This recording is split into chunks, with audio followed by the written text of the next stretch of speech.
want to come in on any points, just raise your electronic hand. I'm feeling that your physical hand, and I'll try and make sure I spot you and bring you in. We'll go then to declarations of interest. Are there any declarations any members wish to make today? Can't see any hands on that. Okay, we'll move then to the minutes of the previous meeting, which are on pages 3 to 6 of your agenda. I've not been notified of any requests for any amendments, but happy to take them if there are any. If not, I'm happy to move them as a true record. Could I ask for a seconder, please? Thank you, Councillor Evans. All those in favour? You can show. Thank you very much. Those are accepted. We'll move then to our first substantive item, which is the Economic Wellbeing and Regional Economic Development report. And I'll go to Paul Relf, who's going to take us through the report. It's on pages 7 to 18 of your agenda. Paul, over to you. Thank you, Chair. So, as noted, the report is to provide a further update on the implementation of the UK Shared Prosperity Fund in South West Wales, which is a key pillar really of delivery of our regional economic delivery plan, which all local authorities in the region are subscribed to, and the delivery of the 3 missions there. So there is some background information there which members will already be familiar with on the timescales from UK government and the creation of the regional investment plan back in 2022, and the steps that we've taken. That's all outlined in section 1, and the steps that we've taken then to proceed to implementation are outlined in section 2, which again I think members are familiar with. I guess the key difference with our programme in South West compared to some of the other regions is that we chose to create a series of anchor backbone projects, some of which are deployed across all 4 local authorities, which includes the business development theme in particular, which is the strongest theme of the programme, to ensure that there is regional consistency, a regional menu of activity delivered consistently, but allowing each local authority area to adapt implementation of that programme to its own particular requirements, which I think, as you'll be able to see later on in the report, is beginning to bear fruit and enable each local authority to tailor its delivery. That also applies to other themes such as the rural theme or placemaking activity and supporting communities. Under 4% of the programme is being used for an administration, which compared to previous programmes is considerably cheaper than many other previous iterations of this type of funding, which I would say is a positive. We also took the view early on that we needed to ensure as much delegation within the programme as possible, as much flexibility as possible, whilst maintaining a consistency of approach. Around the anchor projects, just to remind, each authority had open calls for standalone projects, but they were required to discuss what they were proposing with anchor leads in each of the local authorities, particularly important on the business and employability themes. But what that has resulted in is very strong local networks operating at local level. So all the delivery, instead of being parachuted in, is dovetailing into local networks, which is a really powerful mix and hopefully something that can be preserved going forward.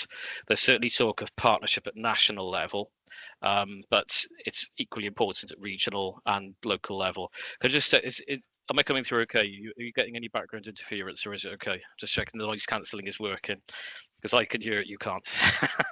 Okay. The other thing we have now got coming through in good quantities is monitoring information, which all of you will be receiving at local level through quite extensive quarterly monitoring reports, which summarise all of the information that every project is producing, all the spend data, and also increasingly at the back of each of those reports, this is an extensive section of good news stories highlighting businesses and communities and other activities that have received support.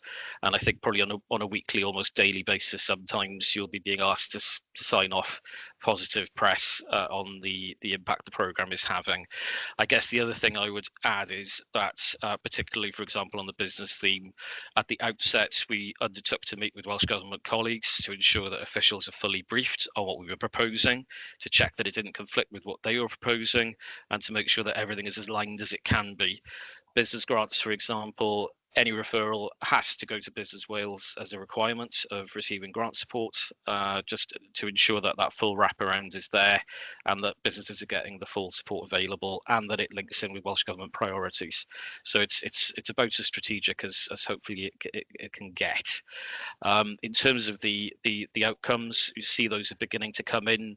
There's more than £1 million, for example, being committed to just shy of 500 businesses across the region of all shapes and sizes, and we are seeing the job creation starting to come in. In previous programs, we were making the excuse that that will be happening in maybe 10 years' time. Now this is actually happening live during program delivery. Lots of startup companies, and some of these are even taking space in our high streets, which complements the Transforming Towns program that we're all operating as well under this theme. The spend figures, I should add, the profiles of the original optimistic UK government profiles that were submitted with the regional investment plan, and they haven't yet been updated. So whilst it does look like there's a considerable lag against profile, actually it's commensurate with our general view that the programme is approximately 2 quarters behind generally because of the delays to the programme being approved in December 22 and the consequent impact on us having to mobilise with a level of uncertainty over whether the programme is even going to be continuing. And that does sit with our case that we need the programme to be extended by at least 2 quarters, preferably longer, to allow more time for the programme to fully realise its outcomes. That's reflected in the graphs there. You can see also some of the headline figures for the region in terms of the space being created, people going into employment, number of enterprises being supported, as is already cited there. So £5.2 million of business grants awarded to date, and that is still going on. And the people being supported under the communities theme. Those are the headlines. From a personal perspective, having been involved in all the programmes going back over the past 20 years, and from the point of regionalisation in 2006, this region is working very cohesively together.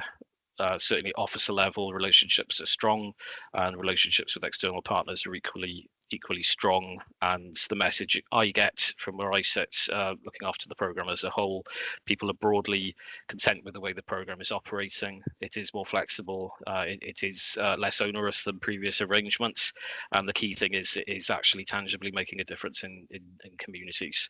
So I think I'll stop there, Chair, and happy to take any questions.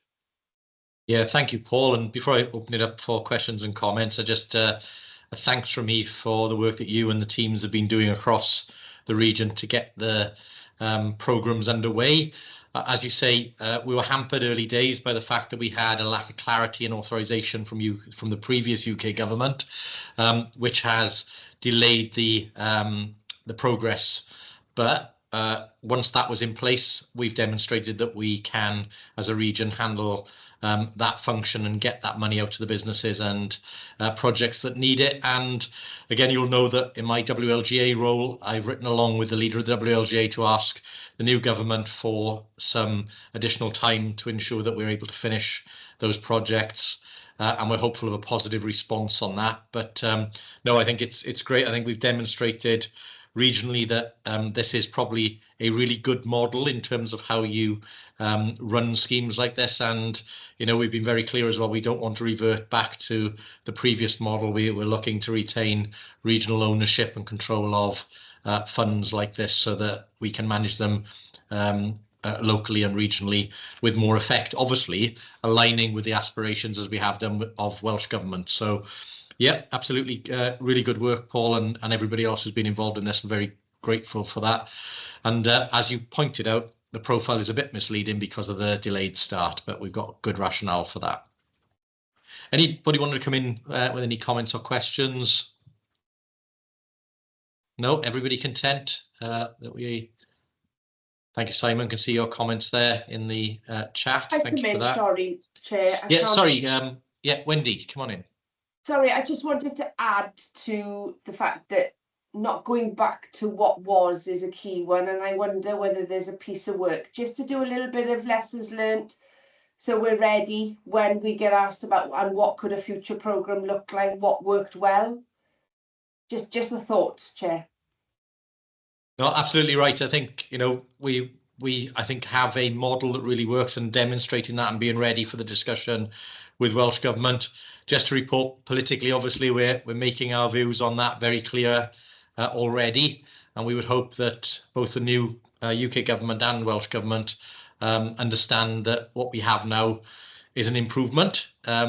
Obviously, we'd all like to see a bigger pie and a bigger slice of cash flowing through that, but we certainly don't want to revert to what was there before, which probably didn't work as well as what we've got now. So absolutely, Wendy, I think it's important if we take the opportunity to get ourselves ready on that. I'm sure the guys are already working on that, but I'll come back to Paul to confirm.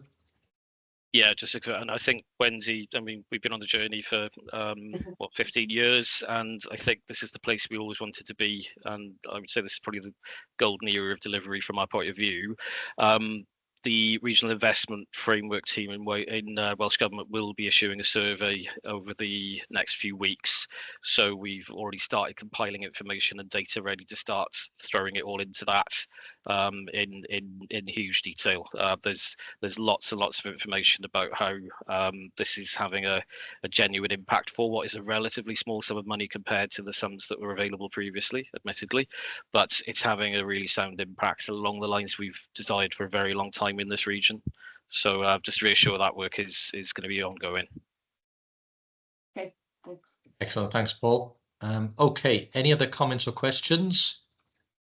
If not, this report is for information, so we just need to note it. Okay, so if you can all acknowledge that, thank you very much. We've then got the forward work programme, which is on pages 19 to 20. So again, you have that in your report. Anything any officers want to add to the commentary around the work programme? We all happy to note that? Yeah, everybody happy? And then we have no urgent items today, unless anybody wants to raise them now. But other than that, can I thank you very much for your attendance? I know it's been a quick meeting today, but I think some really good work being done and some good updates today in terms of what's being achieved across the region. So with that, I'll say thank you very much for your attendance and look forward to seeing you all at the next meeting. Okay, thank you all very much. Thanks all. Bye-bye. Bye.